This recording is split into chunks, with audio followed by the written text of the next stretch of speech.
This is Tofino, rugged, rain-soaked, and quietly defiant, perched at the edge of the world where the forest meets the sea. You step off the ferry or pull into town and immediately feel the Pacific air, cool, salty, and a little wild. Tofino is the edge of things, a place where forest spills into ocean, and community lives in the sharp light of rainforest storms and summer beach days. On Saturdays, the heart of Tofino shifts slightly toward the waterfront, where the local market springs to life. It's not just a place to buy things. It's a gathering of souls, artists, growers, travellers and locals, all stitched together by salt air and small-town rhythm. Here, handmade soaps sit beside fresh salmon jerky, and someone's ceramic mug carries the thumbprint of a life lived close to the land. You feel it, that this market isn't a sideshow. It's the pulse. Local artisans display carved cedar bowls, smoked salmon, berries, wildflower honey. You stop to chat with a beekeeper, tasting a spoonful of lavender honey as breeze picks up off the water. Tofino isn't loud, but it's expressive.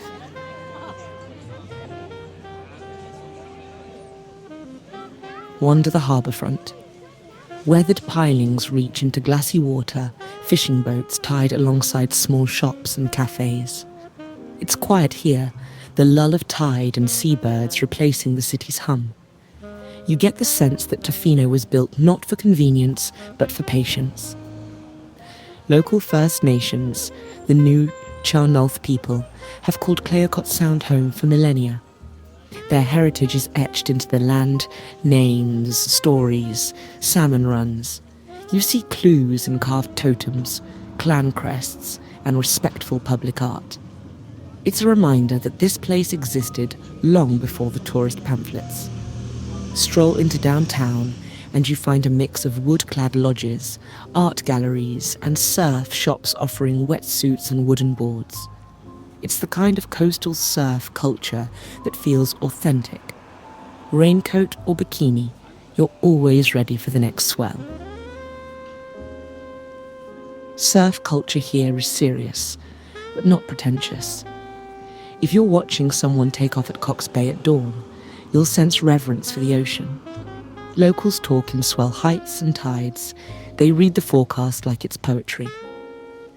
Pause at a cafe for a flat white or an Arctic char chowder if you're feeling bold. The food here leans into local oyster farms, halibut, seaweed, wild mushrooms. It's small plates, but heartfelt. And in winter, the roar of waves outside becomes the soundtrack. Maybe you wander up Main Street to the Tofino Brewing Company. The beers are hop-forward Pacific Northwest style, and the vibe is relaxed. Locals lean over the bar talking storms, surf, and where to find the freshest fish taco. Walk past the marina and imagine the old logging barges. The town's shoreline has shifted from timber to nature tourism. Yet you still see reminders, log booms pulled to shore, old pilings standing in the water. Come evening, the light softens over the inlet. Sky shifts from slate grey to pastel. Kayaks glide home. You hear the distant call of seals and the faint hiss of waves.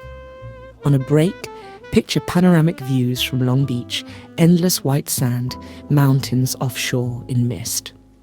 You breathe deep. It feels cinematic, like the kind of place you only see in movies, except here it's real. Surf, you'll see. Storm, you'll feel. Hike, you'll pass, drying out gear by the fire. It's communal without being crowded. Wildlife wriggles at the edges. You might catch sight of bald eagles overhead, otters frolicking in tide pools, or whales spouting offshore if you're lucky.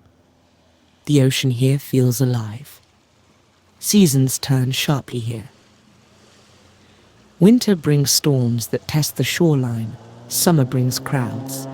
But even then, Tofino retains a quiet soul. You sense people come looking for solitude and find companionship in the shared awe of nature.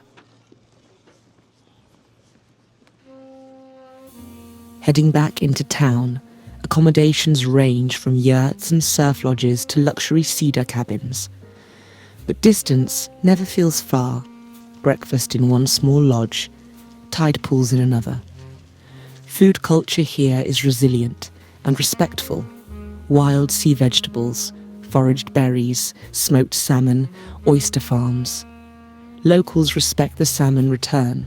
They don't harvest more than nature offers.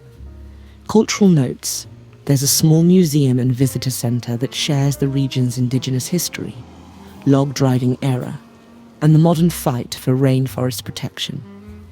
It's humbling to see how activism here helped preserve the coastal old growth.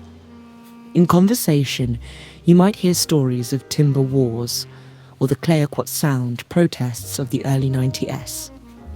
That struggle gave the world hope and taught Tofino that tourism could bring awareness, not just dollars. From there, venture onto the coast trail, driftwood-strewn logs, mossy firs, crows calling overhead. One footstep in the sand and you understand, this is rainforest shoreline. Layers of green, the smell of salt and spruce.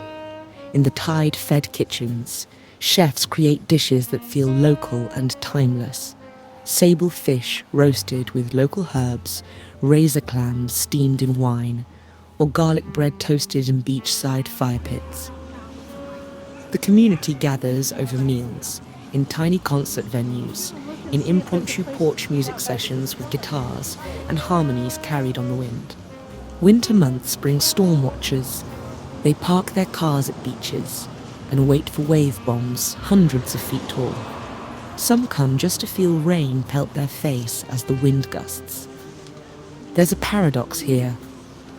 Tofino is remote yet connected, through spirit, through land, through the ocean. You're always reminded you're someplace rooted. From school-aged kids discovering rock gardens to surfers blasting through frothy barrels, the pulse of life here feels generational and generous. Tofino invites you to move in time with the tide. And finally, as your walk nears its end, thank you for tagging along on this little journey into a place where nature and community live in quiet companionship. I'll leave you here now, in the salt air and soft light, to take it in however you want. Let the sound of the waves, the scent of cedar, and the slow drift of the tide carry you the rest of the way. Just this moment, quiet, alive, and completely itself.